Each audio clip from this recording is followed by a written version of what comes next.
Hola, hola, hola, hola. ¿Qué tal?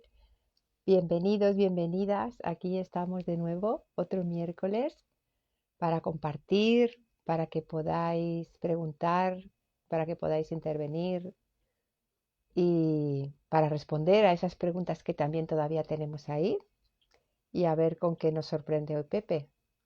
¡Hola, Pepe! Vamos para allá. A ver, aceptar. Hola, hola.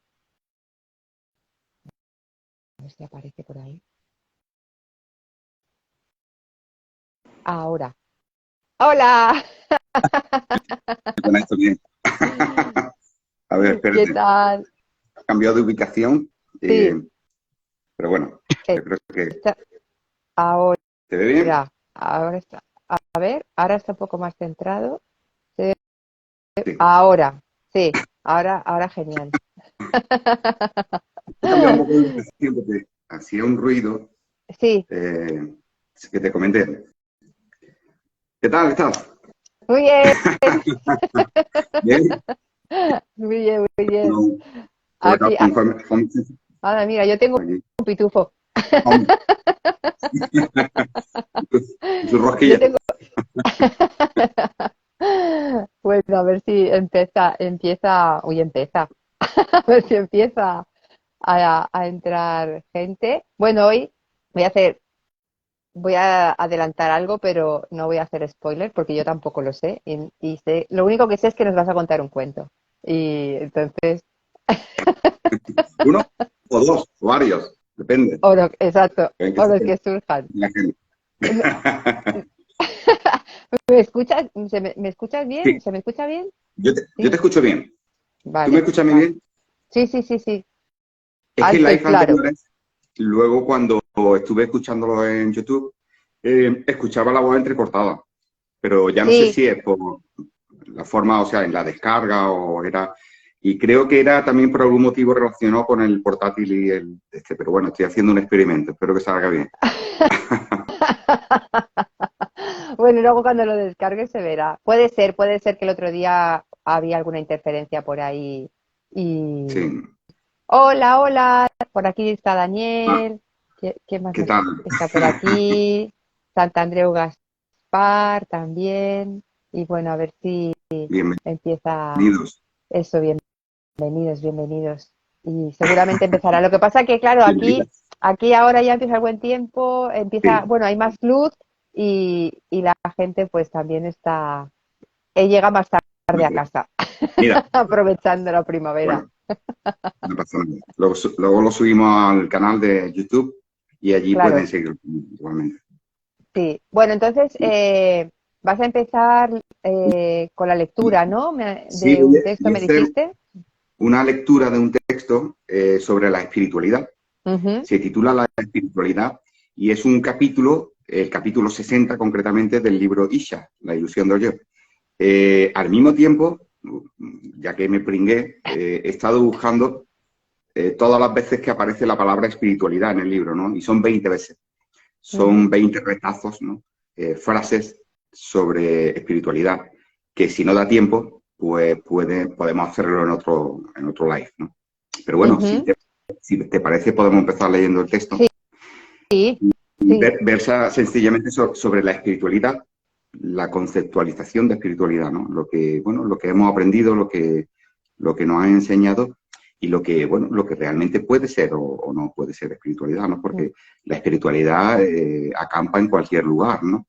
Se le llama espiritualidad o creemos que hablamos de espiritualidad solo cuando hablamos de religiones, solo cuando hablamos de Dios, solo cuando hablamos de no dualidad, o cuando se habla de determinadas pues, metodologías, bueno, incluso hay gente que la espiritualidad la meten en el yoga, en la meditación, en los cuencos tibetanos, en el reiki, y bueno, pero son metodologías que cada uno las puede llamar como le plazca. O sea, faltaría más que tuviéramos que decir a la gente lo que tiene que hacer. O sea, cada uno que haga lo que quiera y que cambie a su ancha, ¿no? Pero también me gustaría decir que la espiritualidad está en un estadio de fútbol. Yo tengo un íntimo amigo que lo felicito porque ayer ganó su equipo contra un equipo británico, ¿no? Él es del Real Madrid y ayer le ganó al Chelsea, ¿no? Entonces, este hombre ha ido al menos 3 veces, que yo sepa, este año, bueno, las veces que ha jugado Champions el Madrid, ¿no? Y recuerdo que me mandaba, me mandaba desde donde vivo hasta Madrid, son 500 kilómetros, ¿no? Una jornada de unas 5 horas por autovía, ¿no? Y recuerdo el primer vídeo que me envió cuando entró en aquel estadio de allá por 90.000 personas y vio y sintió y percibió aquel ambiente, como él le llamaba, el templo. Me mandaba un mensaje que dice: Pepe, ya estoy en el templo. Y otro que iba con él lo grabó y lloraba como un niño. Estaba en su templo, el templo de su equipo de fútbol. Eso es espiritualidad. Llorar emocionalmente por un equipo de fútbol. Y eso es amor. Y se extrapola no solamente al fútbol, sino a la política. Cualquier líder político, ¿no? Una persona que sea totalmente acólita a un seguidor y con toda la emoción del mundo hace 1000 kilómetros para ver un meeting, ¿no? Y cuando llega llora de emoción. Es exactamente igual que cuando llega la patrona o el patrón de un pueblo en procesión, la gente llora de emoción. Todo eso es espiritualidad. La espiritualidad no se reduce simplemente al tema espíritu, porque el espíritu en definitiva es algo intangible, ¿no? En tal sentido sería, pues bueno, debido a ese algo que no se puede tocar, que no se puede, que solamente puedes sentirlo, pero que no puedes, bueno, en el caso de fútbol lo ves, ¿no? En el caso de una imagen, ¿no? Pero esas emociones que provocan, tal vez como es algo mucho más sutil que lo tocable o no, lo palpable, pues por eso se le llama espiritualidad, ¿no?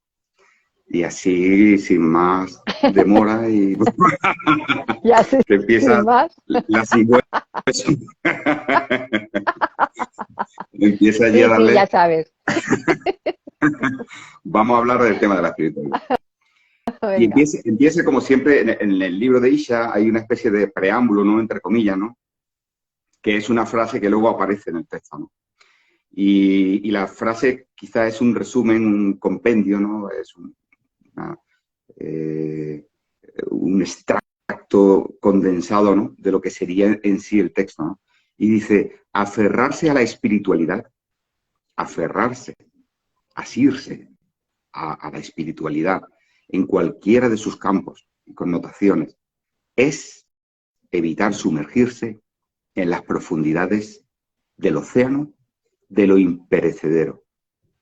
Y ojo, porque esto desmonta todo el tinglado.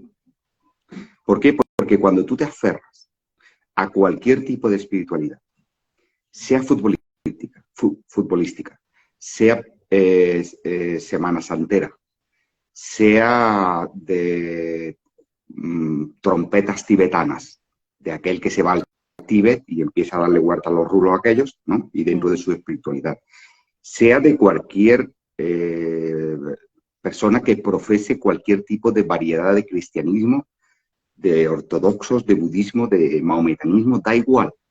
O sea, hasta una espiritualidad política, ¿no? Si tú te aferras a esa idea, a ese concepto, como hemos dicho muchas veces, que se convierte en un andador sin el cual tú no puedes caminar, no te puedes fallar. Ese líder espiritual no te puede fallar. Esa imagen tienes que defenderla a muerte. Y si se trata de tu equipo de fútbol, vas a sufrir cada vez que pierdas. Si te aferras a esa espiritualidad, ¿no? Estás evitando sumergirte en las profundidades del océano de la única verdad, de lo imperecedero, aquello que es eterno. Y eso es a lo que se le puede llamar el auténtico templo o el auténtico Dios. ¿Por qué? Porque lo perecedero es todo aquello a lo cual nos aferramos, sea la variedad, sea el campo, sea lo que fuere, ¿no? Sea cualquier creencia, doctrina, todo es pasajero. Cualquier iglesia que analicemos, cualquier credo, se ha transformado, ha evolucionado, ha aparecido, ha desaparecido a lo largo de los tiempos. Porque todo pasará, absolutamente todo lo que pensamos, lo que creemos, lo que palpamos, lo que sentimos, lo que escuchamos, las palabras pasarán, todo pasará, excepto la eternidad.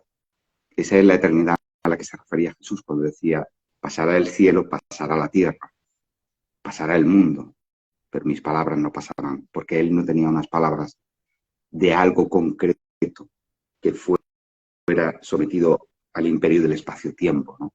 Sino a esa vacuidad y a esa nada antes de que el mundo fuera, que él llamaba mi Padre, ¿no?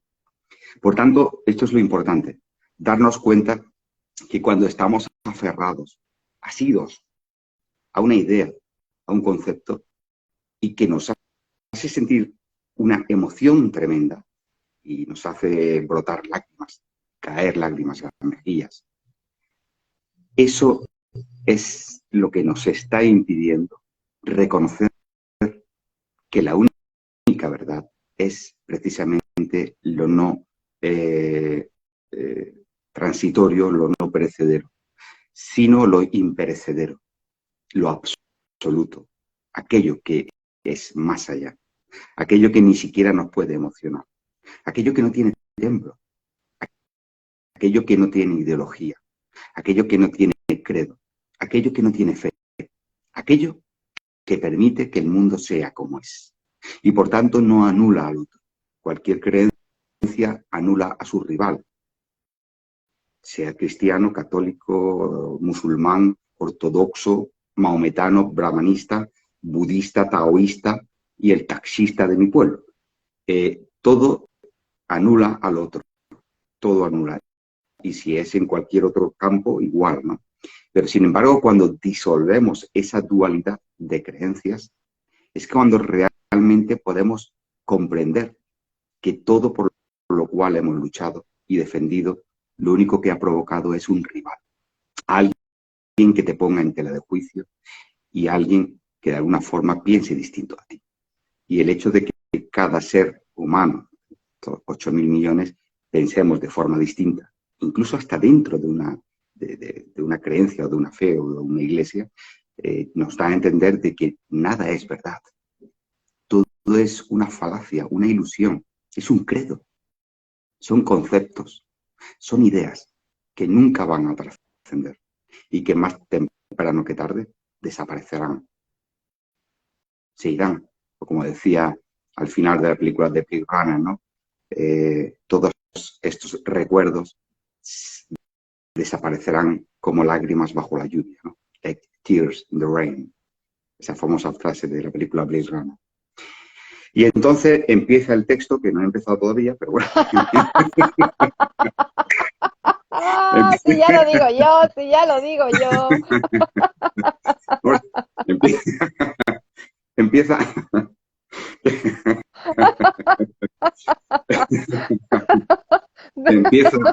Tira, tira. diciendo, no se trata de seguir un camino, no se trata de seguir un camino, sino de demoler al yo que busca el camino. Pues no hay camino.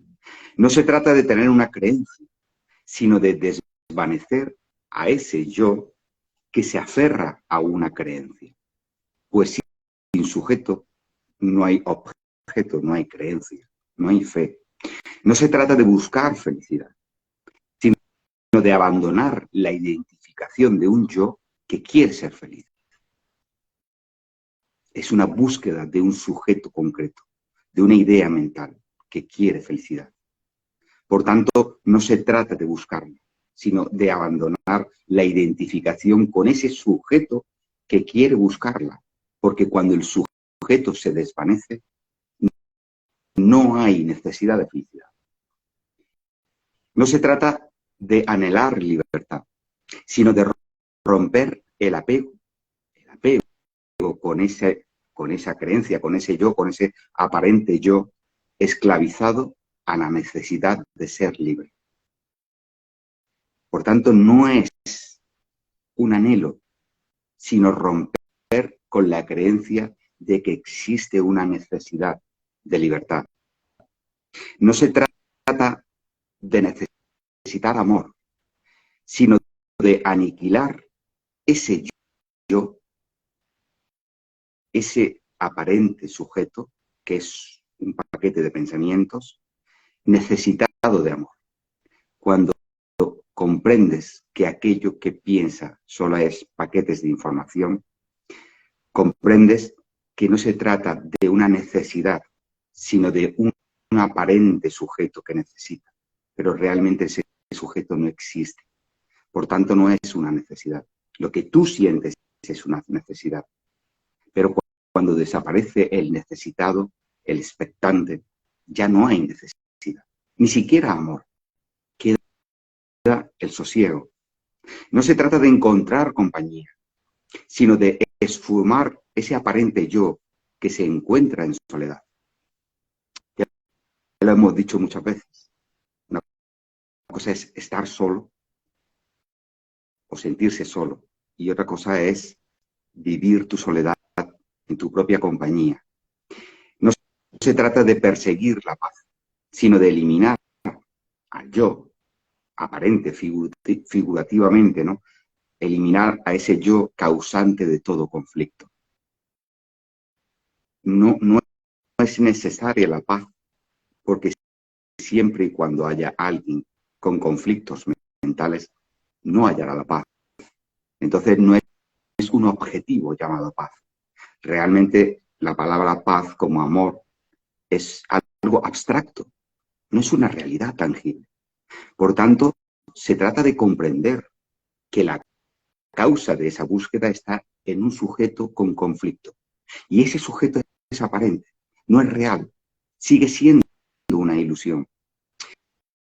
No se trata de precisar o necesitar posesiones, sino de disipar el yo que necesita obtenerlas. Cuando desaparece aquel que espera, ¿dónde está la esperanza? Cuando desaparece esa sensación de necesidad, no hay necesidad. No se trata de mitigar la culpabilidad, sino de reconocer la inexistencia de un yo culpable. Y una de las cosas que nos hace culpables es precisamente la identificación o la creencia de que somos hacedores, de que nosotros hacemos, accionamos, pero no hacemos. Somos producto de una cadena concatenada de acontecimientos que se producen solos. Pero cuando tú te haces responsable de aquello que ha ocurrido y le pones nombre y apellidos, ocurrirán dos cosas. O nadarás en abundancia, en olor de multitudes, triunfando tu éxito, o te esconderás huyendo de tu fracaso y sentirás una gran culpabilidad si es una cuestión de creer que has hecho daño a alguien. Por tanto, no se trata de mitigar esa culpabilidad, sino de reconocer la inexistencia del yo culpable. No hay ningún yo, por tanto no hay culpable, ni hay culpable, ni hay inocente. No se trata de purgar los pecados, sino de considerar la ilusión de un yo pecador. Si tú quitas la idea de que eres hacedor, desaparece el concepto de yo pecador. Por tanto, no hay pecado que mitigar, o que perdonar, o que purgar. No se trata de hacer o dejar de hacer, sino de descubrir que no hay un yo que haga. No hay hacedor. Ese es el axioma más importante. No somos cuerpo, no somos mente, por tanto no hay hacedor ninguno. No se trata de sobrevivir, sino de morir a la existencia. Porque cuando muere el aparente yo, no hay enemigo que pueda atentar contra ella. ¿Qué camino se sigue si no hay caminante? Si se ha esfumado el yo, si se ha esfumado, se ha desvanecido la creencia de ser un sujeto. Por tanto, ¿qué camino sigues si no hay caminante? ¿Qué creencia crees si no hay creyente?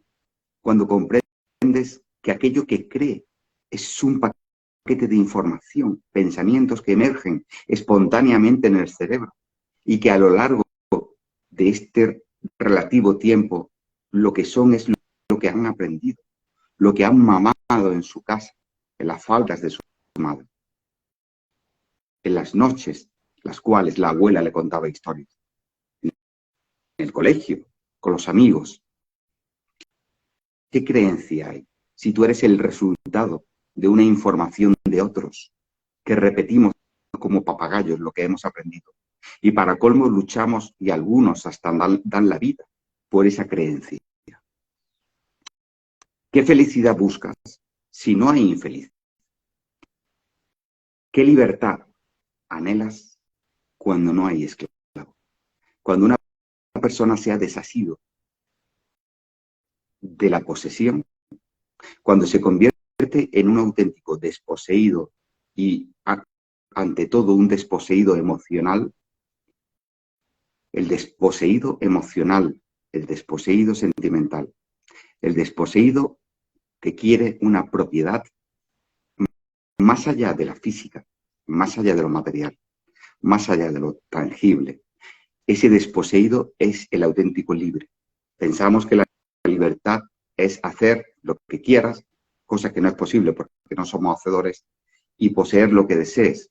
Pero es al contrario, porque la posesión implica esclavitud, defensa de lo que posees y por tanto dependencia absoluta a aquello que posees. Por tanto, ¿qué libertad puedes anhelar cuando por fin hayas llegado a ese estado de desposesión en el cual no hay esclavo? ¿Qué amor se necesita si no hay enamorado? Porque ¿quién está enamorado? ¿Qué está enamorado? ¿Y de qué se ha enamorado? Es una idea mental enamorada de otra idea mental. Es un concepto, una imagen, una paranoia que nos inventamos, que solo, y es tan irreal, que solo podemos verla nosotros. Otros no lo ven. El enamorado ve a su amada. Parece que ha visto a Dios, pero no lo veis. Qué hermosa es. Y habrá quien diga la cruz que te ha caído encima. Eso demuestra... Por eso dice que el amor es ciego. Eso, eso demuestra que el amor es ciego y por tanto no es una realidad. Por tanto, ¿qué amor se necesita si no hay enamorado? Si el enamorado es una paranoia mental. Es una emoción. Se describe químicamente como oxitocina y se fabrica en comprimidos. Y esto lo saben los chavales de las discotecas, que toman pastillas del amor, ¿no? Y terminan todo el mundo allí como en la película, el final de la película El del perfume. perfume. Allí, todo el mundo dale que te pego. Y el otro que se echó una sobredosis de oxitocina en forma de perfume y no dejaron ni los trapos. ¿Qué compañía se encuentra o necesitas encontrar cuando no hay soledad? Cuando una persona aparentemente está sola y no tiene sensación de soledad, es el mejor compañero, aliado, marido, esposo y todo que te puedas encontrar. Porque a partir de ese momento no necesitas nada. Al desaparecer la necesidad, desaparece la soledad. Eso es matemáticas como 2 y 2 son 4. Si desaparece la expectativa y la necesidad y los deseos, no hay sujeto que esté solo. Ningún sujeto está solo. Un pájaro no está solo. Una perdiz no está solo. Un lobo no está solo. Ese concepto de soledad es exclusivo de esta especie, de estos pensamientos que a sí mismos se han dado por llamarse humanos. Es exclusivo nuestro. ¿Y por qué ellos no se sienten solos? Porque ellos viven el aquí y el ahora, el presente. Y en este preciso instante no sabes que dentro de 2 minutos vas a tener sed. Y como no sabes, siendo pájaro, que vas a tener sed, pues sencillamente no tienes necesidad de ningún tipo, sino que instintivamente haces lo que tu naturaleza te indica, de forma no premeditada, no elaborada, no elucubrativa. Por tanto, ¿qué compañía se encuentra si no hay soledad? ¿Qué paz se persigue si no hay conflicto? Cuando una persona erradica o de forma natural desaparece el conflicto mental, ocurre una cosa muy curiosa. Y esto seguramente que te ha pasado a ti, Esther. Que ocurre, a veces te encuentras con personas obsesionadas con las conspiraciones, ¿no?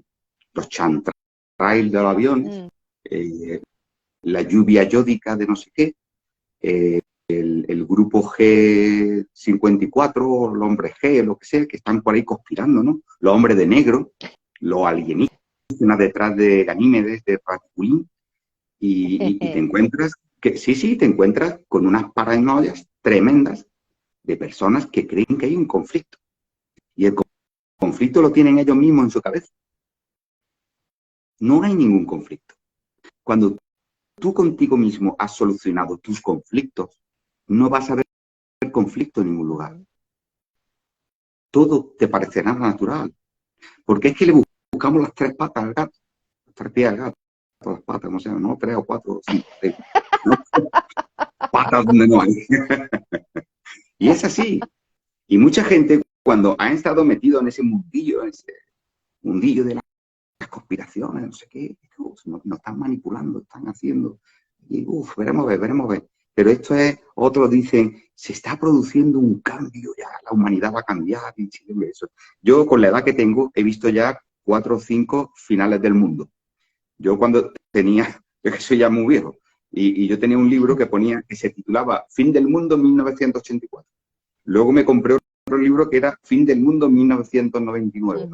Luego ya no me compré más libros, pero también llegó El Fin del Mundo del efecto 2000, del año 2012 de los mayas, de 2000 no sé qué. Ahora parece ser que dicen que hay por ahí unos extraterrestres que nos van a abducir, que eso es toda la vida del mundo. Y al final, ¿qué es eso?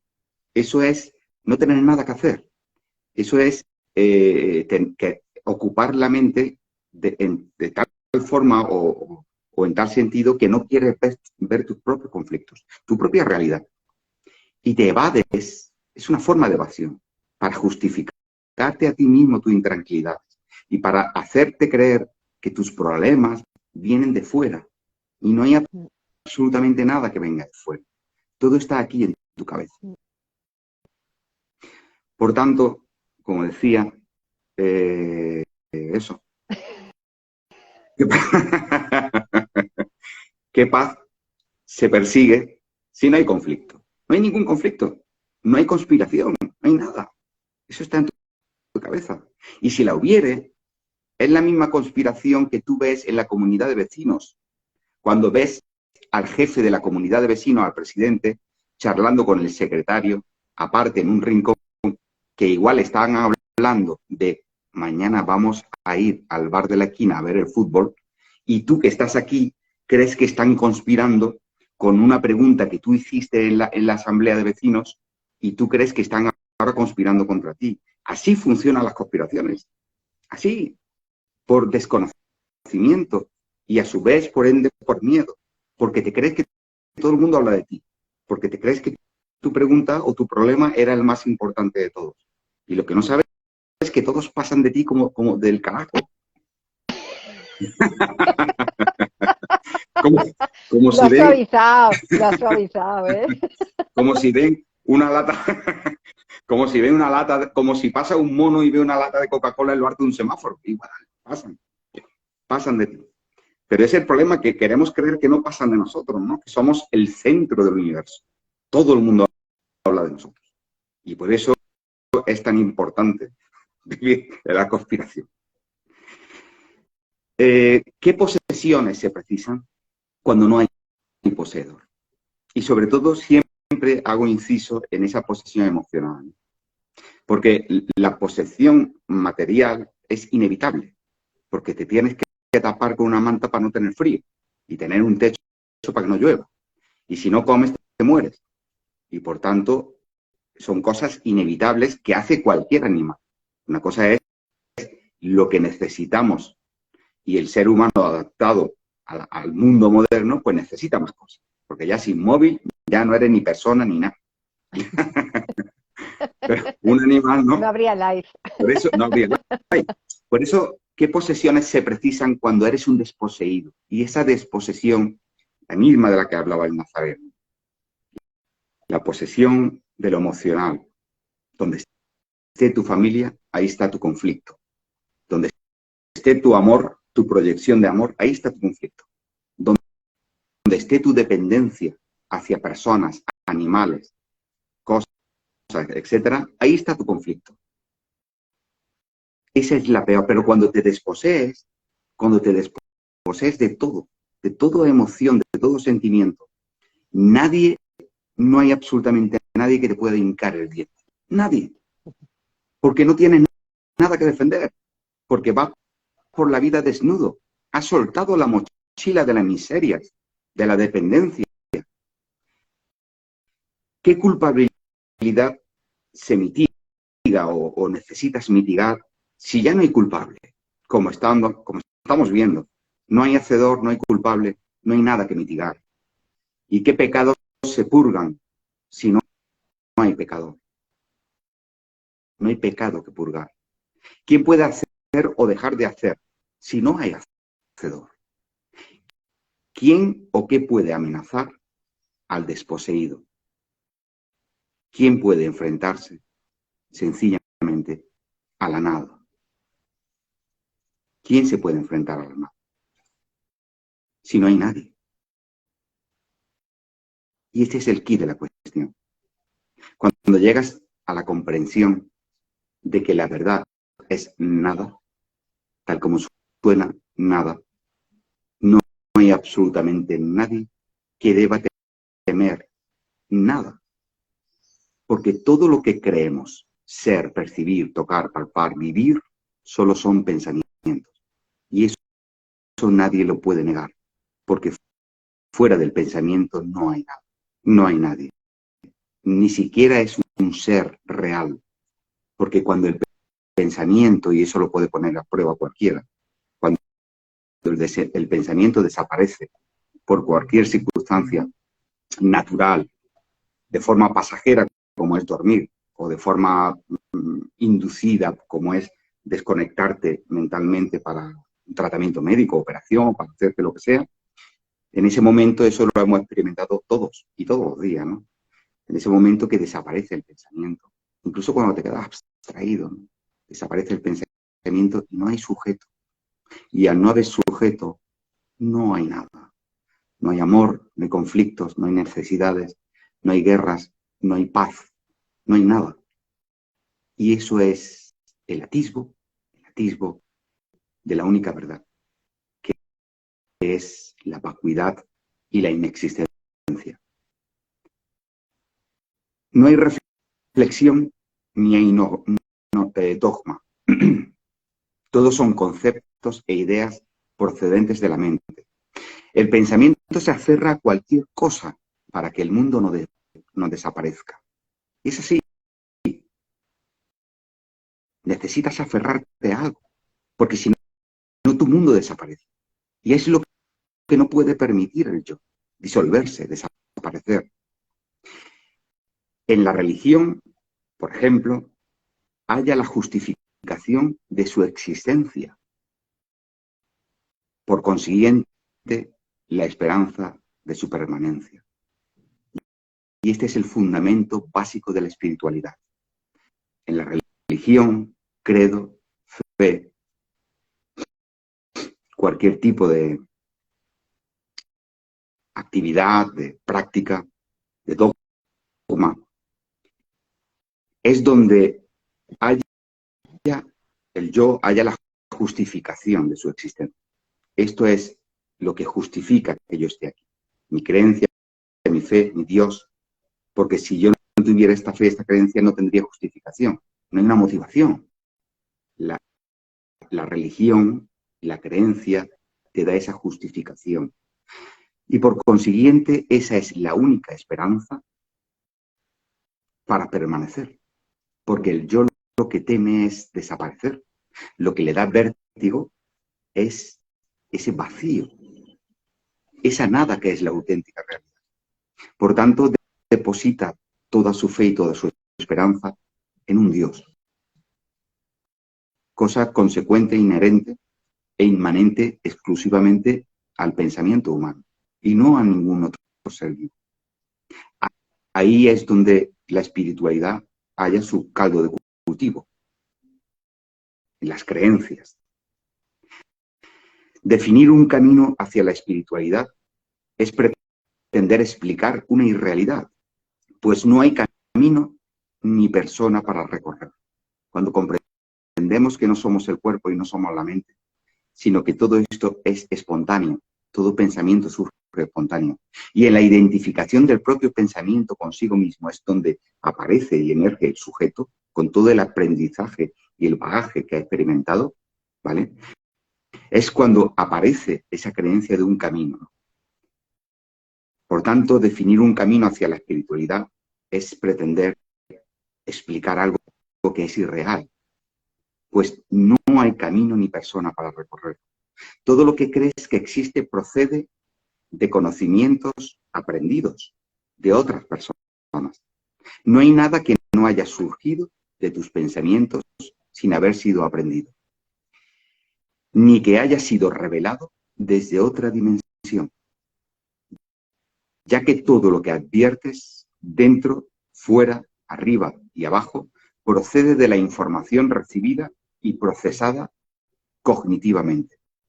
Es decir, nada viene de fuera salvo de aquello que tú has aprendido, de ese aprendizaje que has recibido a través de los 5 sentidos, pero no de una inexistencia, sino de los sujetos que habitan en tu propio pensamiento.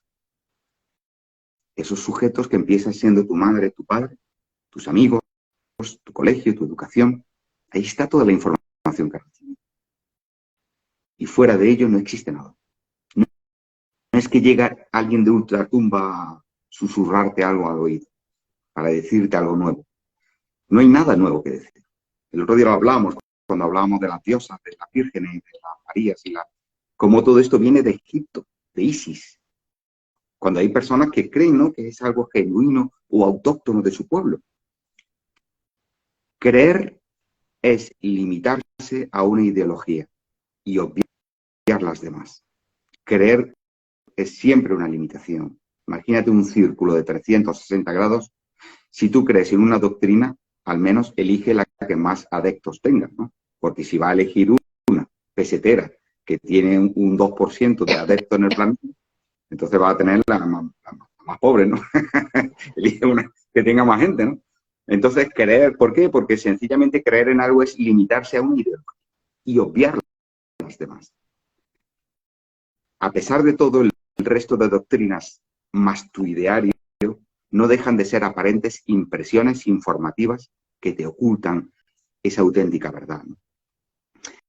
Si tú crees en algo y esa creencia tiene, pues no sé, de un campo de visión de 360 grados, te da una visión de 45 grados, te estás perdiendo el resto.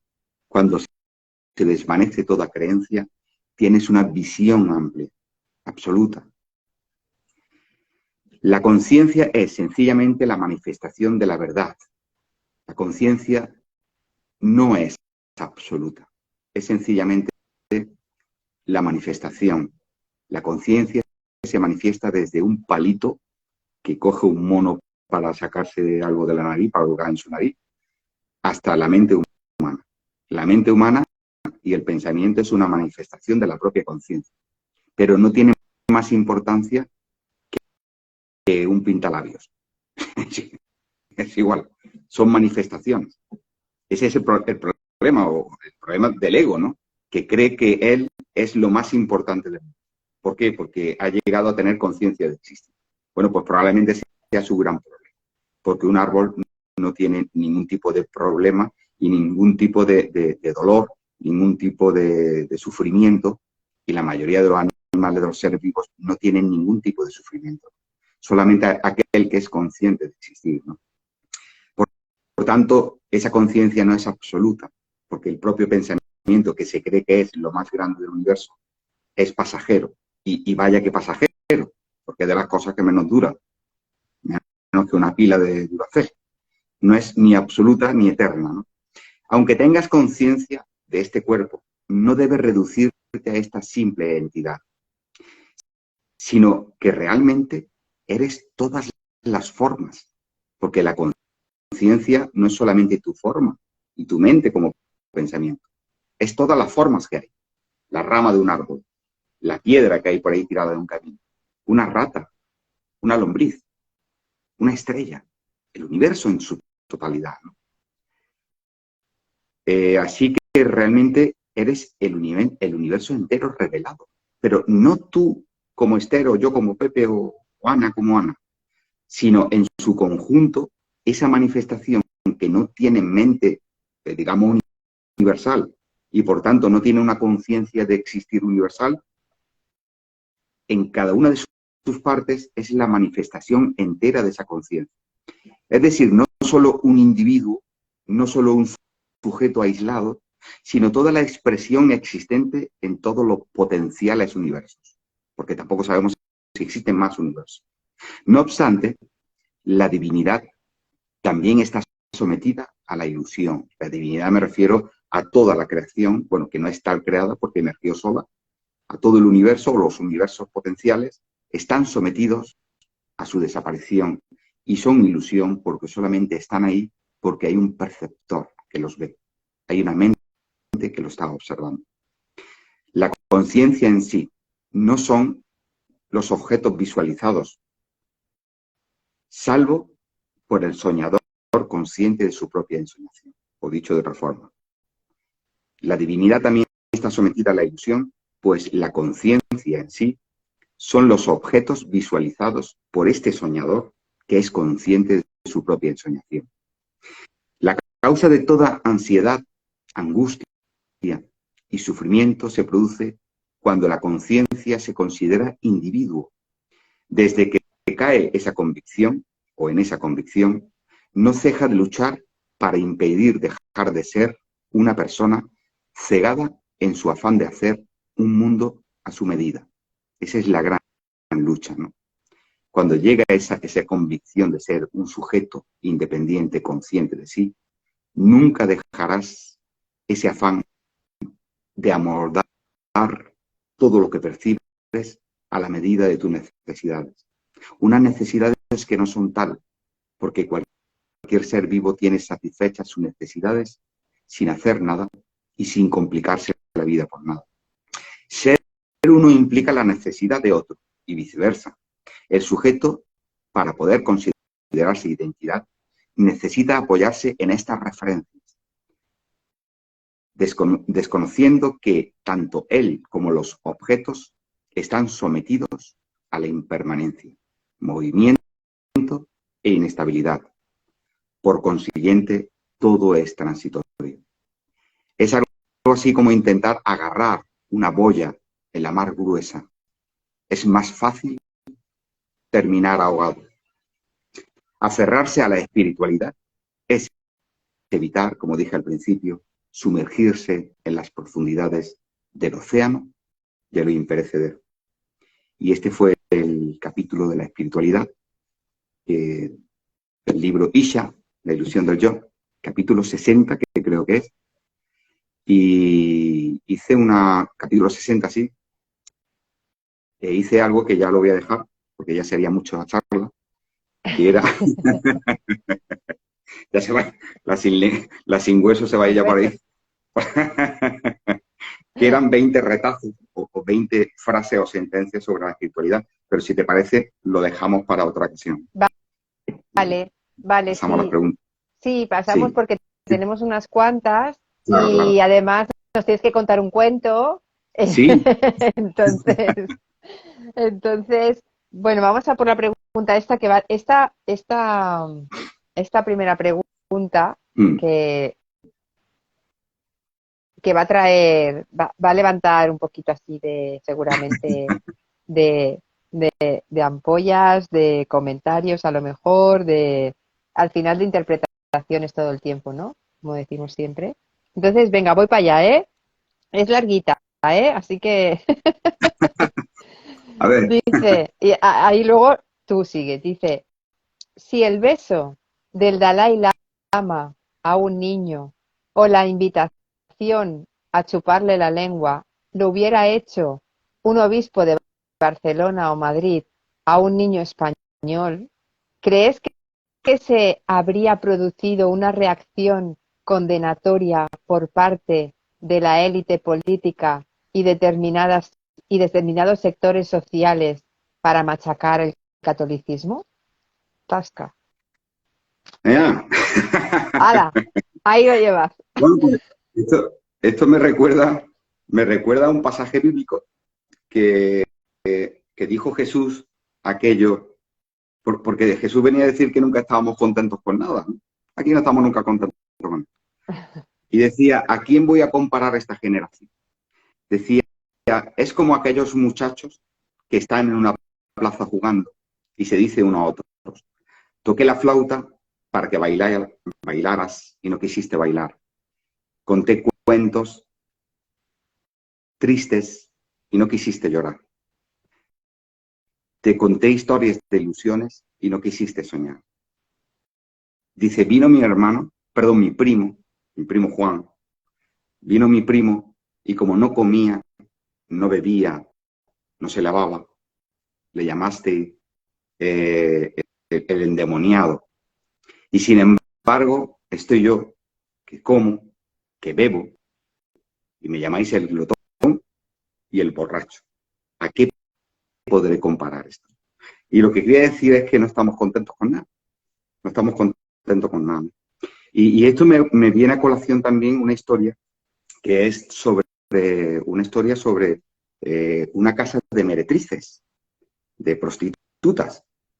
Y viene a colación porque resulta que había unos picapedreros que estaban arreglando una iglesia, ¿no? Una parroquia grande de un pueblo. Y claro, eran picapedreros profesionales muy duchos en su arte, ¿no? De picar piedra y de restaurar y demás, ¿no? Y entonces, al igual que la Sagrada Familia, estaba totalmente cubierto por una tapia, ¿no? Sí. Y en un descanso, bueno, esta iglesia como la Sagrada Familia nunca se terminará porque si no se acaban los turistas, ¿no? Pero Así en es. un descanso, pues se asomaron por la tapia para comerse el bocadillo, ¿vale? Y entonces se ponen a ver el club, el local de meretrices, para ver qué pasaba por ahí, ¿no? Y entonces de pronto ven que pasa por allí un rabino judío. Y el rabino judío va por la calle, se pone en la puerta del club, del local este de Alterne, mira para la izquierda, mira para la derecha y se mete dentro. Y los dos picapedreros, los dos albañiles, totalmente asombrados, dijeron, ¿cómo puede ser esto? ¿Cómo puede un rabino judío entrar a un prostíbulo cuando luego predica y dice aquello de que había que lapidar a las mujeres que son infieles a su marido, etcétera, etcétera? Y bueno, estando allí, pensaron, bueno, a ver qué pasa y cuándo sale el rabino. Y a todo esto que se ve que era un pueblo así, una ciudad que era muy cosmopolita, digamos, de religiones, ¿no? Porque aparece un imán musulmán, un imán de la doctrina musulmana, ¿no? Y el imán, al igual que el rabino, mira a la izquierda, mira a la derecha, le quita las gafas y se mete para adentro. Y entra también al burdel. Y los otros dos, pero bueno, ¿esto cómo es? Pero si estos son los que se pegan contra la pared allí. Y a las 4 de la mañana está el imán dando allí el saludo a Dios. Y esto no puede ser, ahora se mete aquí, pero esto qué ejemplo es para los musulmanes. Esto no, esto es deleznable. ¿Qué pasará con el rabino y con el imán? Y a todo esto que pasa un poco más rato y se encuentran a un sacerdote que se le llama Papa Ortodoxo. También había iglesia ortodoxa allí. Y bueno, el pastor ortodoxo hace exactamente igual. Mira para la izquierda, mira para la derecha y se mete dentro del burdel. Seguidamente llega un presbítero anglicano, se pone en mitad del prostíbulo, mira para un lado, mira para el otro y se mete dentro. Y así sucesivamente. Y ellos, totalmente asombrados, no daban crédito a lo que estaban viendo. Y entonces, de pronto, ven lo que menos podían imaginar. Se encuentran al vicario de la parroquia que estaban arreglando, el vicario católico. Y llega y le dice a uno, aquí está el vicario. Y le dice, y se acerca, se pone en mitad de la calle, mira a la izquierda, mira a la derecha y se mete en el prostíbulo. Y entonces le dice uno de los picapedreros al otro, algo muy gordo ha tenido que suceder ahí dentro, alguien se está muriendo, para que venga el vicario a dar la extrema unción de los enfermos. Lo que quiere decir que no lo has cogido, ¿no? No. No. No, me he quedado porque no solo el vicario estaba dentro, estaban todos los demás. No, pero cuando entró el vicario de la vicaría que estaban Claro, arreglando, en vez de entonces sí, pensar ¿no? Entonces que iba había muerto alguien, ¿no? Ya, a ya, estar con una prostituta, claro, cambiaron el ah, concepto. claro, Claro, porque era pensaron el suyo, ya. como si llega, imagínate que viene una ambulancia con 2 médicos y se meten dentro del prostíbulo. Lo normal es que tú pienses que van a atender a alguien que está Sí, enfermo. Pero ¿y si no? ¿Y si van a lo mismo? Entonces, claro, la cuestión es la siguiente, que no sabemos qué ocurría ahí dentro, que no podemos juzgar de que fueran o no fueran lo que fueran. Porque al final, como en un escrito que escribí hace unos días, hagas lo que hagas, digas lo que digas, va a ser o lapidado o enaltecido. mm, Da igual, da igual. mm, Sea de la doctrina que seas, sea de la confesión que seas. Siempre va a haber alguien que te critique y, por supuesto, te van a criticar los detractores de tu religión. Y siempre habrá alguien que la defienda, que serán los afines a la religión o los detractores de aquellos que podrían quejarse, pero como no les conviene políticamente, no se quejan. Y colorín colorado, esta es la historia. También decía, mi tía abuela contaba aquello de que iban un padre y un hijo, y le dice el padre le dice al hijo, dice, niño, ¿tú quieres saber lo que es la vida? Dice, bueno, venga. Venían del campo con una burra, con un burro, un mulo, y venían andando del campo, y dice, móntate en el mulo. Se monta el padre y el hijo, se montan en el mulo. Y entonces, al pasar por una calle, los vecinos dicen, mira, vaya dos sinvergüenzas. El pobre animal lo tienen todo el día cargando en el campo. Y en vez de descargar, que vaya tranquilo y descansado, los dos, con lo gordo que está el padre y con lo vago que es el niño, montado encima del borrico. Pobre animal. Entonces dan la vuelta por la calle y dice, niño, bájate del borrico, ahora voy yo solo. A ver qué dice la gente. Y entonces baja por la calle y la gente dice, vaya padre sinvergüenza dejar a su hijo andando, que todavía está débil y no está ni terminado, no está ni hecho. Y él, ya con la edad que tiene, montado en el borrico. Y el niño andando. Dan la vuelta. Dice, niño, ahora súbete tú al borrico y yo me bajo. Se sube el niño en el borrico y pasan igual por la misma calle y dicen, vaya niño sinvergüenza. El padre andando, después de estar todo el día trabajando, y el niño que está en la flor de la vida, en su mejor momento, montado encima del borrico. Y ya como no sabían qué hacer, dice, niño, bájate del borrico. Se baja del borrico, vuelven a pasar por la misma calle, pero los dos bajados del borrico andando, y el animal, pues, descargado. Y encima ellos cargaron la carga del borrico. Y la gente dice, vaya dos par de tontos, teniendo un borrico andando.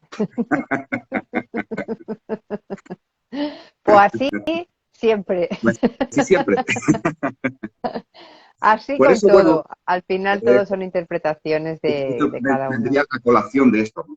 ¿Por qué no se quejan? ¿Por qué no nos quejamos? Porque nos quejamos de lo que queremos, nos quejamos de lo que nos interesa. Y aparte, interpretamos, interpretamos lo que nos interesa interpretar Mm, para defender, para defender nuestros postulados mm. y nuestras creencias. Y cuando no son las nuestras, las acribillamos. Pero si son las nuestras, las justificamos. Por eso Jesús decía aquello, ¿no? ¿A qué compararé esta generación? Yo como y bebo me llamáis el borracho y el glotón, y mi hermano que no come ni bebe le llamáis el endemoniado. ¿En qué quedamos? ¿Qué hago? ¿Como? ¿No como? ¿La meto un poquito? ¿La saco? ¿Qué hago? Que no se puede hacer nada. Porque hagas lo que hagas te van a criticar. Hagas lo que hagas, si hay alguien que te aprecie, te va a enaltecer. Pero te va a enaltecer no por ti, sino por sus propios intereses del que te enaltece. Porque una parte de una olla se va a llevar seguro. Esto es como el pícaro que llevaba la picaresca española, ¿no? En el siglo de oro de la literatura española, ¿no? El Lazarillo de Tormes, Mm, el mm. Lazarillo de Tormes, ¿no? Cuando iba el ciego y el Lázaro, ¿no? Iban en el carromato, y el ciego allí, el Lázaro, y comiendo, el ciego comiendo uvas, y se estaba comiendo uvas, y el Lazarillo al lado, ¿no? Y le dice el ciego, Lázaro, te estás comiendo las uvas de dos en dos. Y se queda mirando y dice, pero maestro, pero si usted es ciego, ¿cómo sabe que yo me las estoy comiendo de dos en dos? Y le dice el ciego, porque yo me las estoy comiendo de tres en tres y no me estás diciendo nada. Por eso no te la concedemos.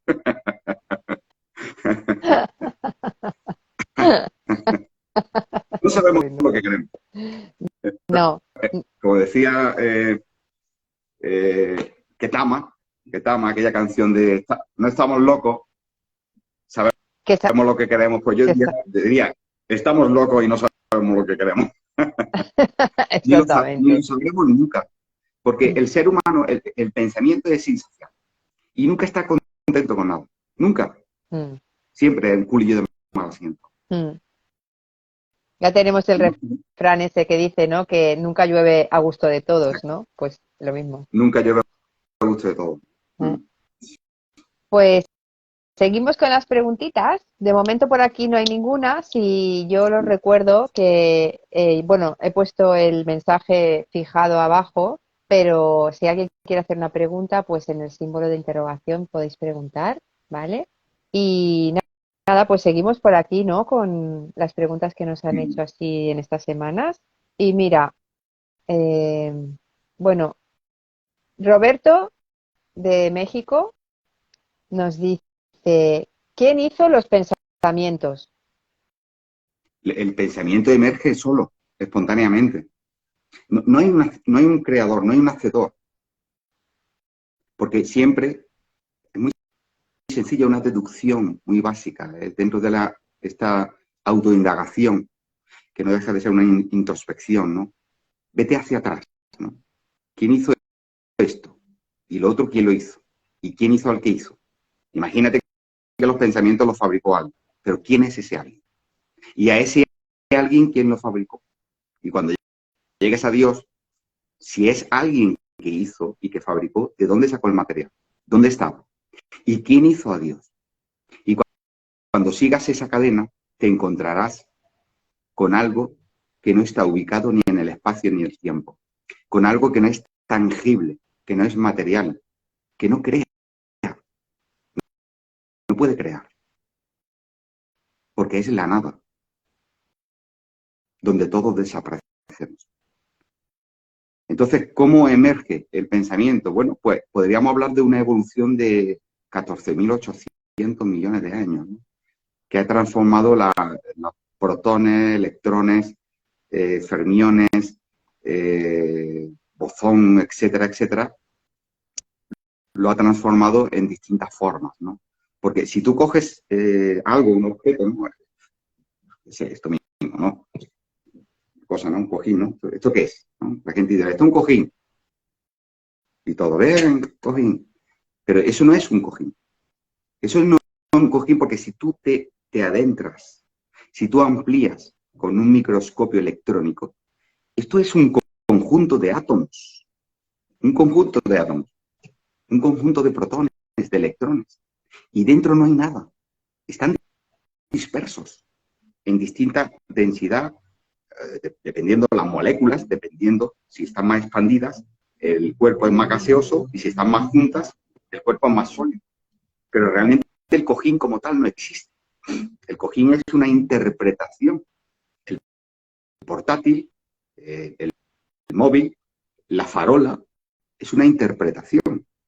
Si tú pudieras, y se puede hacer con un microscopio electrónico, ampliar la farola, nos quedaríamos con átomos, protones, electrones, neutrones, y si amplías, nos vamos al bosón y al fermión. Pero ¿qué hay ahí? Vacío.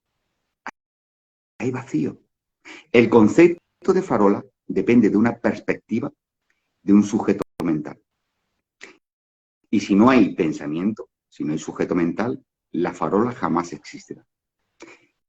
Y para colmo de los colmos, para rizar el rizo, resulta que lo que yo veo como farola, otro sujeto que no es humano puede ver otra cosa distinta. Lo que tú calificas como árbol, para un ser vivo minúsculo puede ser un universo o una gran cueva, o sencillamente una superficie como un planeta. Depende de la percepción y del juicio de cada uno. Y esto procede precisamente de eso que emerge espontáneamente, que es el pensamiento. Y si no, que nuestro amigo haga la prueba, ¿no? Que cierre los ojos y diga, bueno, piensa en algo. Piensa, si está ahí. ¿Qué piensas? Y no sabe qué pensar. Si tú retas a alguien, dime qué piensas. O dile, piensa en un animal. Pues se va a quedar bloqueado. Por fracciones de segundos se le vendrán muchos animales, pero elegirá el animal que está asociado a su aprendizaje, que será en tal caso, si tiene un gato, dirá un gato. Si tiene un perro, dirá un perro. Probablemente nadie diga una serpiente, salvo que le gustan las serpientes. Y probablemente no, seguro que no dirá ningún animal que no venga en la Wikipedia o en Google. Todos son conocidos. Por eso el pensamiento es espontáneo, porque no sabe, no elucubra. El pensamiento es parte del instinto animal, en este caso animal humano, ¿no? Y emerge espontáneamente. Y de hecho el pensamiento, si os paráis a pensar detenidamente, imaginaros, no, en serio, imaginar un cerebro, ¿no? Ahí, un cerebro, como Aníbal Lecter en la película El silencio de los corderos, ¿no? Ahí, Se lo comió. y está el cerebro, ¿no? Allí con todas sus cositas así, ¿no? Bueno, ahora imaginaros que se disecciona, ¿no? Se abre el cerebro y miramos qué hay dentro. Y cogemos un microscopio electrónico y miramos ahí dentro y hay una cosita que se llama neuronas. Y esas neuronas tienen unas descargas eléctricas, aparentemente eléctricas, que tampoco es que sea electricidad. Y eso funciona solo. Nadie dice a las neuronas, ven acá para acá o vete para allá. Las neuronas funcionan solas. ¿O acaso tú les dices a las neuronas por dónde tienen que ir las conexiones neuronales? No, ellas van solas.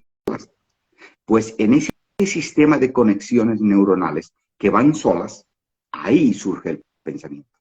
Ahí surge la chispa de la vida. Porque la vida es el pensamiento, porque sin pensamiento no hay vida. Y si esas neuronas no estuvieran ahí, dale que te pego, no habría nadie que pensar.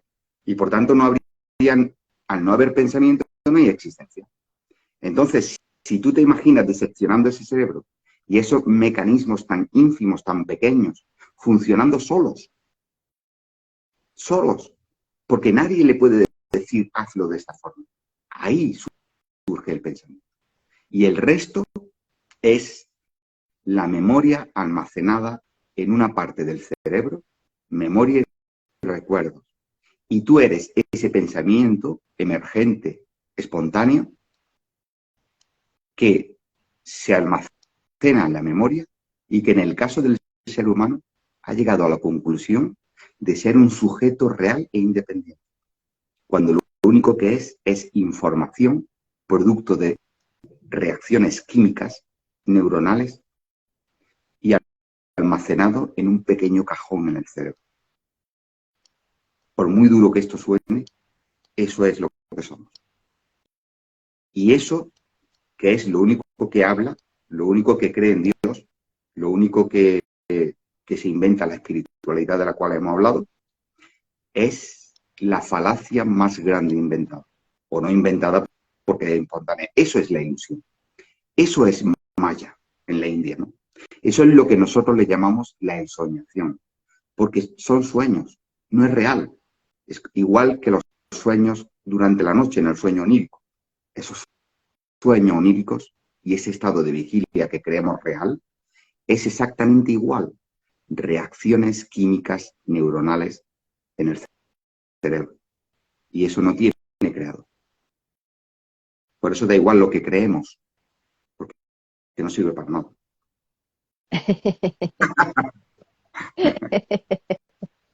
Oye, tenemos dos preguntas aquí en el... Oye, tenemos... ¡Ay! Ah, Ha desaparecido una, salían dos. ¿Ves? Como no es real, se ha ido. A ver, es de ¿cómo nuestro no, amigo. ¿Eh? cómo no dejas de darla sin hueso? Claro, al final desaparece. Se calza la pregunta. Bueno, A ver, tenemos ahí a nuestro amigo Alex Rigal. Alex Rigal. Alex, hola, Alex. Dice, Pepe dijo al principio que no hay camino sin caminante. ¿Realmente existe un camino? No, lo único que hay lo único que hay es un paquete de pensamientos que creen necesitar caminar. Porque ¿quién anda? Las piernas no tienen mente, no tienen cerebro. El cuerpo entero no es el sujeto que anda, es el testigo mental que tiene la ilusión de andar. Pero si nos referimos a un camino como búsqueda, no hay ninguna búsqueda, porque ¿qué búsqueda puede tener unas chispas que producen reacciones químicas neuronales en el cerebro y de ahí emergen los conceptos, las ideas de algo que no está fuera de ti, sino en ti, y que se ha almacenado según lo que has aprendido, según el contexto social, las vivencias, etcétera, etcétera, en tu memoria, y que se puede extirpar. Todo lo que has vivido se puede extirpar, se puede extraer y desaparecer. Entonces, ¿qué camino va a haber? No puede haber camino, porque no hay caminante, porque esa es la falacia, esa es la ilusión, la creencia de ser un caminante, la creencia de una búsqueda. Pero, ¿qué vas a buscar si no hay buscador? Si tal como hemos explicado, el pensamiento es lo único que existe, porque sin el pensamiento no hay nadie que pueda percibir nada. Y esto emerge espontáneamente, no hace por sí mismo. No puedes ordenar a las neuronas que trabajen de una forma determinada. Tú no puedes obligar a tu mente a dejar de pensar en algo cuando impulsivamente aparece. No puedes. Tienes que aceptarlo. Por tanto, no hay caminante. Hay la creencia de caminar. La creencia de ser un sujeto que camina. Pero no nos movemos del sitio. Me hace mucha gracia, el otro día me dice una persona, me voy a ir a un retiro. Me voy a retirar. Digo, ¿dónde vas? Dice, voy a hacer un retiro para desconectar de todo eso que me aflige. Y le dije, ¿tú sabes que te va a llevar todo lo que tienes contigo? Dice, no, me voy sin equipaje. Voy a llevar lo básico, ¿no? Ropa interior, una tarjeta de crédito por si me hace falta. pero lo voy a dejar todo en mi casa. Y digo, no, de lo que estás huyendo, se va contigo aquí, allí al retiro. Y de eso no te libra ni Dios. Porque eso es todo, lo que tú tienes en tu cabeza. Y por mucho que huyas, es exactamente igual que si huyes de tu sombra. Imagínate tu sombra y tú corriendo y mirando así la sombra ahí al lado. Y tú venga a correr, a correr, a correr y la sombra detrás tuya. No hace falta ir a ningún lugar. No hay que ir a ningún retiro. Porque donde quiera que vayas, ahí va contigo tu identidad, el personaje, tu creencia de ese personaje. Y no lo vas a dejar para atrás. Porque si tienes la capacidad para comprender de que no solamente este personaje, sino todos los personajes que eres, porque no solamente somos uno, somos tantos personajes como circunstancias se nos dan en la vida. Pues si tienes la capacidad de comprender de que donde quiera que tú vayas te vas a llevar a todos los personajes, porque esos personajes son ficticios, son una creación mental. Entonces harás las paces contigo mismo. Harás las paces con esos personajes. Aceptarás como son y sencillamente dejarás que te acompañen, al igual que tu sombra. Pero ya no te perturbarán, porque ya comprenderás que tú no eres eso. Y bueno.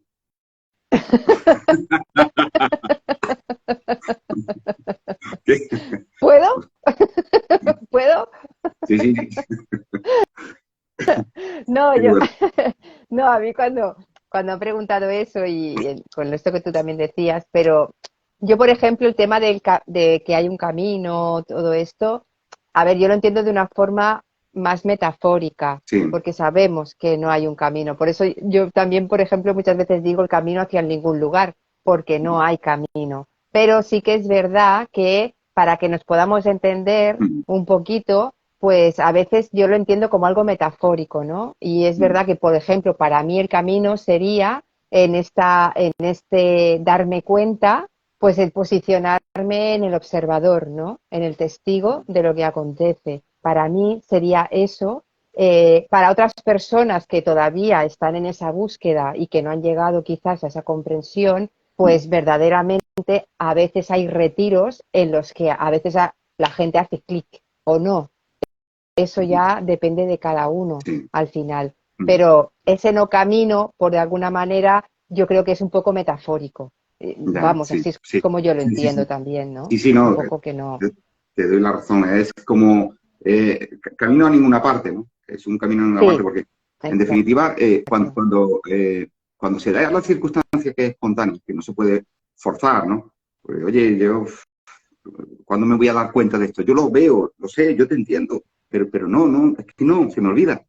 Cuando se dé, que se dará solo y de Mm, forma espontánea, mm, te darás cuenta de que no había camino, de que el camino entre comillas, ese mismo que tú has hablado, claro. era el camino a ninguna parte, Mm, el camino de vuelta a casa, el desandar todo lo que hemos andado, desaprender todo lo que hemos aprendido mm, y desconocer todo lo que hasta ahora hemos conocido, ¿no? Es el camino del hijo pródigo, mm. Qué bonito. Me encanta esa esa historia. analogía, me encanta. Me Mm, encanta. La del hijo esa pródigo. historia. Es como muy hermosa, muy. Yo al principio no la entendía, Mm, hace años no la entendía porque yo me posicionaba en el lado del hermano que, mira, este que viene con todo lo que ha hecho sí, y le hacen una fiesta, ¿no? no sé si lo Ahora no, cuento, ahora sí. lo Venga, cuento cuéntalo, a mí me encanta. Sí, a brevemente. mí me gusta mucho esta. Sí, resulta que es una historia de un padre que tiene una gran hacienda, un hombre con dinero, con ganado, con criados, y tiene dos hijos. Tiene un hijo que está siempre con él, que es fiel a su padre y que está trabajando en la hacienda. Y luego tiene un hijo, como se le suele decir, el hijo díscolo, ¿no? Bueno, que quiere vivir la vida. Él no se aguanta ahí. Entonces le dice a su padre, te propongo una cosa, padre, dame la mitad de mi hacienda, de lo que a mí me pertenece, y yo me voy y mi hermano que se quede con la heredad. Entonces, el joven se marcha y se va por derroteros de la vida que empieza a dilapidar, ¿no? O la fortuna, o sea, gastar el dinero, ¿no? Se va pues a beber, con meretrices, a gastar, y entonces tuvo un montón de amigos. Bueno, le salieron muchísimos amigos. Era muy rico, tenía mucho dinero. Tanto dinero que él pensaba que nunca iba a gastar ese dinero, ¿no? Y por supuesto, le sonrió la vida. Mientras su hermano trabajaba en la hacienda, sin gastar nada, sencillamente ahorraba. Y todos los días el padre se iba a la salida de la hacienda, en el camino, esperando a que su hijo volviera, a que volviera a casa, pero nunca volvía. Día tras día el padre iba allí y le daba igual los días, los meses, las semanas. Y el hijo, díscolo, seguía fundiendo, como aquí decimos, toda su riqueza. Tuvo grandes amigos, sí. Espera, Pepe, espera. A ver si nos podéis ayudar, porque Marisol nos dice que no nos oye. ¿Os pasa a todos? Porque si no, igual Marisol sale y vuelve a entrar. ¿Nos podéis No, ayudar? ¿Nos podéis decir si nos escucháis? podéis poner, Sí, ¿se espera, nos escucha? es que aunque escriban, va con Mm, retraso esto. Va, va, o va sea como yo, que, va como pero yo. si no con... No sé. Ay, gracias, Sí, Catalina. Vale, dice que se nos escucha. Gracias. Pues Marisol, sal y vuelve a entrar a ver si es tu teléfono. Gracias, María. Vale, muchas gracias. gracias, chicos. Le decía Delmira, gracias, compis. Lu, qué bonita. Vale, pues que el hijo disculpa, siguió, vamos. siguió gastando el dinero, ¿no? Y rodeado de muchos amigos. Amigos que tenía en los bares, en los prostíbulos, era súper conocido, ¿no? Pero llegó un día en el cual se le acabó el dinero. Pasaron los años y se quedó sin dinero. Y cuando perdió el dinero, ocurrió lo que siempre ocurre, que pierdes simultáneamente a los amigos. Ya no tenía tantos amigos, apenas tenía ningún amigo. Y llegó hasta el punto de que se vio pidiendo por las calles, como un mendigo. Entonces hubo una persona, precisamente que a él nunca la había invitado, que le dio trabajo. Dice, mira, yo lo único que puedo hacer por ti es que trabajes en un pequeño cortijito que tenía con cerdos.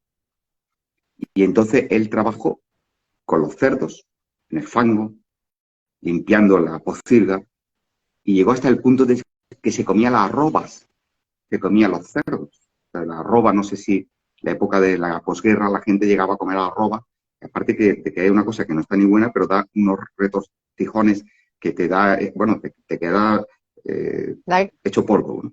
¿Eso que No, la algarroba? ¿La algarroba? la garroba creo que es, A mí me algarroba, encanta.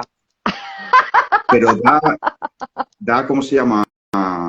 Estreñimiento, ¿no es? ¿Ah, Puede ser, sí? Ah, no sabía. eso he oído yo. Bueno, pues se vio comiendo la algarroba. No tenía que comer, ya no tenía absolutamente nada. Y entonces, en esa situación de penuria, en esa situación de soledad, ya despojado totalmente de todos los conocidos, porque esos no son amigos, ¿no? Y trabajando como un pordiosero, se acordó de su padre. Él se acordó de su padre. Se le vino a la mente su hermano, su padre, aquellos jornaleros que trabajaban en el campo con él, su madre, su vida. Y él pensaba, ¿cómo voy a volver si yo me he gastado toda mi fortuna? Si yo fui yo el que pedí la mitad y me la he gastado como un idiota, ¿cómo puedo volver? Y entonces aquel hombre, que era un hombre que también tenía hijos, le dijo, dice, mira, vuelve a casa de tu padre, hazlo y permítele que te contrate como un jornalero más. Y seguramente que él, que es tu padre, te dará un puesto mejor que aquí conmigo, que no tengo ni siquiera para darte de comer. Y así lo hizo y volvió a casa. Cuando volvió a casa, se encontró en la distancia la figura de su padre. Ese hombre que desde que perdió a su hijo, durante años, todos los días, al final de la jornada, en la puesta de sol, estaba esperando, mirando al fondo del camino, mirando al horizonte, para ver si su hijo volvía. Y un día volvió y lo vio a lo lejos. Y ambos, al encontrarse cara a cara, se fundieron en un inmenso abrazo. El hijo le pidió perdón al padre. Y el padre abrazó al hijo y le dijo: Padre, yo sé y soy consciente de que he malgastado todo lo que me diste y no merezco absolutamente nada. Solo te pido que me contrates como a uno más de tus jornaleros y me des trabajo para estar cerca de ti y de mi hermano. El padre aceptó y le dijo: ¿Cómo te voy a contratar como un jornalero si eres mi hijo? Entonces llamó a los jornaleros y dijo: matad al mejor cordero que tenemos, sacad y poneros todos los mejores vestidos y vamos a hacer la fiesta más grande que jamás hemos hecho, porque perdí a un hijo y ha vuelto. Entonces hicieron, imagínate, una gran fiesta, ¿no?, para celebrar la vuelta de su hijo, el hijo perdido. Pero ¿qué ocurrió? Que el hermano, que se había quedado con su padre trabajando, estaba a disgusto. Pasó una historia parecida a la de Caín y Abel, ¿no? Y se enfadó y le dijo a su padre: Padre, yo he estado siempre contigo. Yo no te he fallado nunca jamás. He trabajado desde la mañana hasta la noche. No he malgastado un solo céntimo del dinero que tú me has dado, sino que lo he guardado en el banco. He estado cuando tú estabas enfermo cuidándote, cuando madre estaba enferma cuidándote. Jamás te dejé solo. Jamás descuidé a ninguno de los jornaleros. Y por mí, nunca jamás has matado ni un cordero, ni una paloma. Y el padre le dijo: Hijo, sé lo que me dices, y todo lo que ves y todo lo que tengo es tuyo. Pero tienes un hermano y tengo un hijo que perdí. Y sin embargo, ha vuelto. Ha vuelto con nosotros. El padre comprendió el disgusto del hijo que se había quedado con él, pero también quiso que él comprendiera que lo que había hecho el hermano es algo que en definitiva, como no somos hacedores, nos puede pasar a cualquiera. Y lo perdonó, evidentemente. Recíbelo porque lo perdimos y lo hemos encontrado. Perdido absolutamente y ha sido nuevamente hallado. ¿Y cómo no vas a recibir a uno de tus hermanos, a tu hermano, ¿no? Y esa es la historia, ¿no?, del hijo pródigo, aquel que se marchó, aquel que gastó toda su fortuna y sin embargo, arrepentido, volvió a ser aceptado, ¿no?, por su padre. Y de alguna forma viene a decir que ese absoluto, ese incognoscible, esa nada que tanto vértigo da, ¿no?, y que tanto miedo da, es el hijo, es el padre, digamos, es el padre que nos está esperando en la puerta de la hacienda todos los días para recibirnos en esa eternidad que siempre hemos sido y estamos siendo.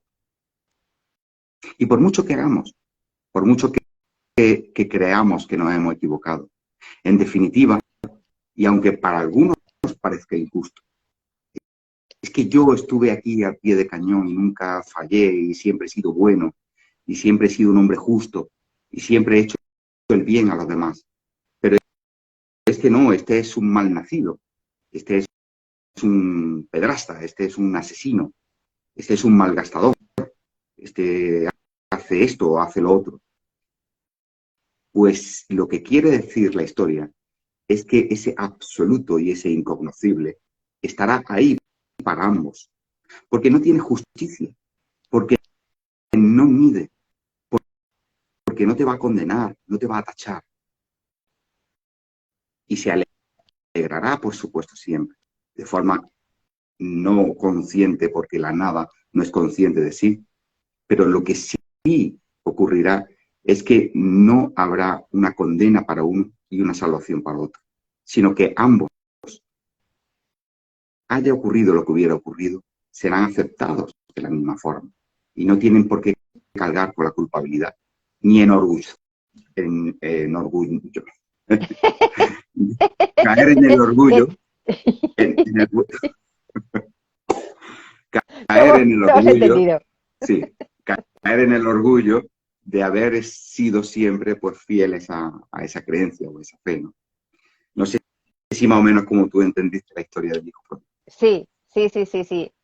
Sobre todo por la parte final, Sí, lo que acabas de explicar, ¿no? El como da igual lo que hagas en el mundo, todos vamos para allá y, y todo quedará borrado. Claro, todo claro, lo que claro. hagas aquí está claro que hay unas consecuencias, allá tú, pero que cuando tú dejes el cuerpo, todos vamos al mismo sitio. O sea que Claro, las consecuencias son aquí en vida. aquí, claro. El que gastó toda la hacienda se vio abandonado, se vio solo, se vio comiendo las algarrobas, ¿no? Y se vio trabajando de una forma muy dura, ¿no? Y el Mm, otro, aquí en esta vida, en su propia experiencia, lo que hizo fue estar siempre con su padre, con sus hermanos, pero también disfrutó de esa hacienda, ¿no? mm, Que tampoco él tiene por qué olvidarlo. Pero claro, da igual, claro. porque, y además lo decía Jesús de Nazaret también, de aquella forma, cuando decía, tuve hambre y me diste de comer, tuve Mm, sed y me diste de de- comer, de- estaba en la de- cárcel a visitarme, etcétera, etcétera. Y cuando, pues, cada vez que ocurre con uno de estos, ¿no? Mm, ¿Por qué? Porque da igual la forma en la cual te has manifestado o la forma en la cual vives. mm. En definitiva, es aquí mismo el que padece, ¿no? Mentalmente, es el propio pensamiento. Y esa es, entre comillas, la liberación, la Mm. comprensión de que no pasa nada, de que lo que te toque, eso es lo que va a ser, y de que no está en nuestra mano. Pues tenemos otra preguntilla por aquí de Marisol. Marisol, que ya nos escucha. Dice, entonces la ciencia puede hacer desaparecer la depresión producida por traumas del pasado. La ciencia, hay un tipo de depresión que requiere cirugía, porque la química no, o sea, los medicamentos que existen no tienen capacidad para paliarlo, ¿no? Y puede haber intervención quirúrgica, claro. Claro. Ten en cuenta que lo que somos es el pensamiento. Las emociones están en el cerebro. Es es química pura y dura. Todo esto que nosotros hablamos, que son palabras abstractas, ¿no? La fe, la creencia, la espiritualidad, el amor o el odio, la ira, la venganza, bueno, todo eso es reacciones químicas cerebrales por conductas que hemos aprendido, por ideas que nos han metido en la cabeza. Entonces puede haber algún tipo de enfermedad, por enfermedad entre comillas, ¿no? O de conducta depresiva o ansiosa, o de angustia, producto precisamente de la conducta que hemos aprendido, de la creencia en este sujeto, de la dependencia de esta creencia y de que tenemos que defenderla y salvaguardarla y luchar para que nadie nos las toque. Pero también habrá un tipo de enfermedad, entre comillas, ¿no?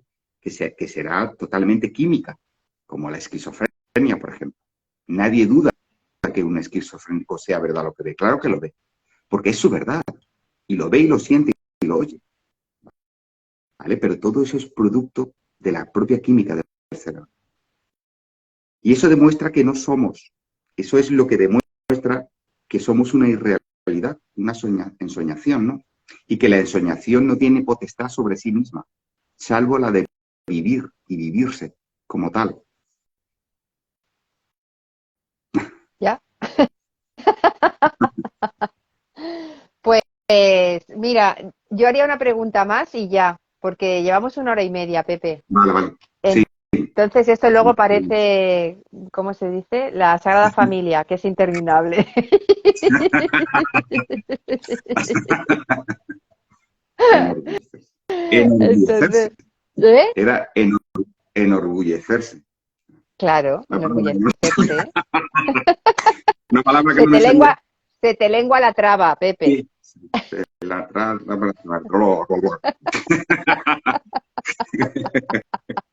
Si es que es normal, si es que es normal, al final no se lía. Y aparte ya que vamos por viejos. Vamos por viejos. Claro, hombre. A ver, nos dice la última pregunta. Nos quedan unas cuantas más, pero serán para la Bueno, próxima semana, pues la ¿vale? próxima semana. Entonces, em, nos dice María de aquí de España, nos dice, pregunta, ¿el tiempo es una frecuencia mental? Sí, claro. El tiempo es un concepto o una percepción mental totalmente imparcial, subjetiva, relativa, como la propia teoría de Einstein, ¿no? El ejemplo ese de los dos hermanos gemelos que viajan a distintas velocidades, ¿no? Uno viaja, esto es un supuesto porque esto es imposible, teóricamente en principio no se puede viajar a la velocidad de la luz, pero si uno viajara a la velocidad de la luz, dos gemelos con la misma edad, y viajar durante 5 años entre ida y vuelta, cuando volviera, si cuando esta persona se fue tenían los dos 20 años, pues uno de ellos tendría 25 años, según nuestra perspectiva, y el otro probablemente tuviera 80. Para uno habrían pasado 5 años Mm, y para el otro habrían pasado muchísimos años más décadas, ¿no? Y luego aparte, porque dice, bueno, ¿esto cómo se mide? Mira, los aviones tienen un reloj distinto a las personas aquí en el suelo, ¿no? Sobre todo los aviones que viajan a Mach, velocidad superior al sonido, ¿no? ¿Por qué? Porque el tiempo se dilata de una forma distinta. Y luego lo mm, comprobamos nosotros perfectamente en ese momento que nos quedamos en Babia, traspuestos, ¿no? Te quedas en Babia y entonces no pasa el tiempo. Sales de Babia cuando alguien te sorprende, te dice, oye, ¿qué haces? ¿Dónde estás? ¿No? Y mm, no sabes dónde estás. No sabes, no puedes describir. no, Sabes que no estabas. Tú sabes que no estabas, pero no sabes dónde estabas. no. ¿Y por qué no sabes? No, y no lo sabes sencillamente porque en Babia no hay pensamiento. Hay mente, un estado mental sin pensamiento. ¿Qué demuestra el estado de Babia? Y esto lo hemos experimentado todo el mundo, sobre todo de niños. Demuestra una cosa, que si cuando tú entras al estado de Babia, al estado ese de que te quedas traspuesto, que se está, por cierto, en la gloria, cuando tú estás ahí, no hay sujeto, no hay nadie. ¿Y por qué no hay nadie? Porque cuando te sacan de ese estado, cuando llega tu madre, tu padre o el maestro y te da una colleja en la cabeza y te dice Pepe, Antonio, Araceli o Esther, ¿dónde estabas? Y tú respondes, no lo sé, no lo sé. No puedes describirlo. Y no lo puedes describir porque en ese estado mental no hay pensamiento. ¿Qué demuestra esto? Que lo que somos, que es el pensamiento, es una ensoñación, es una falacia, es una quimera, es algo que no se sustenta por sí mismo. Y, y hay que diferenciar, por supuesto, entre la mente y el pensamiento, en el sentido de que puede haber actividad cerebral, perfectamente en Babia hay actividad cerebral. En el sueño profundo, sin sueños, no en el onírico que aparece imágenes, no. En ese sueño cuando no hay nadie, ahí no hay sujeto, pero hay actividad cerebral, ¿vale? Hay actividad cerebral. Entonces una cosa es la actividad cerebral y otra cosa es el sujeto, que es lo pensado. Y cuando no hay pensamiento, no hay nadie. Entonces, si en Babia tú no defiendes vehementemente tus postulados políticos, tú no defiendes con ira a tu afición de fútbol, si en ese estado no estás enfadada con tu pareja ni con tus hijos, si en ese estado de Babia porque no hay pensamiento. No te sientes mal, ni bien, porque es que no hay nadie. No hay amor, pero tampoco hay odio, porque no hay pensamiento. ¿Qué sentido tiene desvivirse por el amor, por el fútbol, por la política, por las personas, por los animales, por la conspiración, por la destrucción del planeta, por los extraterrestres? Si hemos experimentado de que en esa sensación de Babia no hay nada, ¿acaso crees que cuando tú desfallezcas y la actividad cerebral se esfume, crees que va a seguir habiendo algo? La nada más absoluta.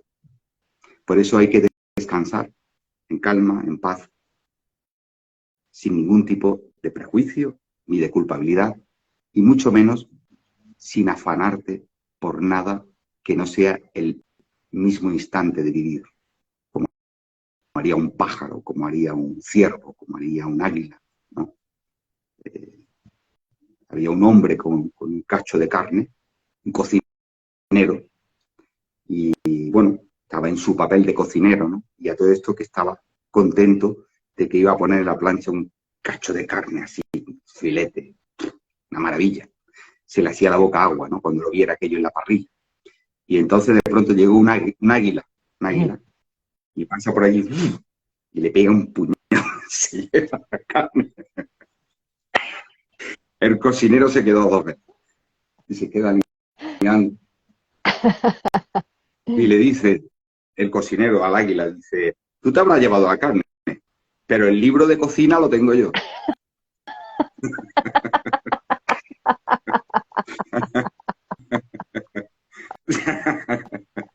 Pues esta Qué gilipollez, majo, qué majo.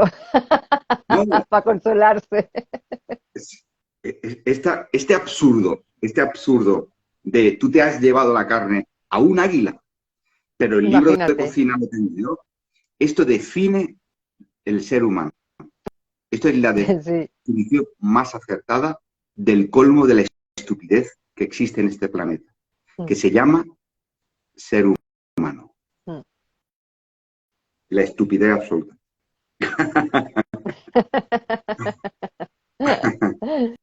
Pues nada, Pues bueno, Pepe, ya seguimos el próximo día porque han quedado preguntitas ahí, pero ya pasamos de la hora y media. Creo que está bien así.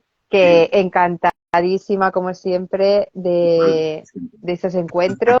Gracias a todos los que nos acompañáis, los que nos seguís, los que nos escribís. Infinitas gracias a los que habéis estado aquí. Y ¿qué más puedo decir? Es que no tengo palabras. muchísimas gracias a todos y a todas Y a todes, y a y a todos. todis, y a Y a todos. todos. Eso ya es el A ver, colmo de la estupidez. habemos todos. Así que para todo, para todo. Adiós. Muchos besos, muchas gracias. Hasta la próxima. Feliz noche. Chao.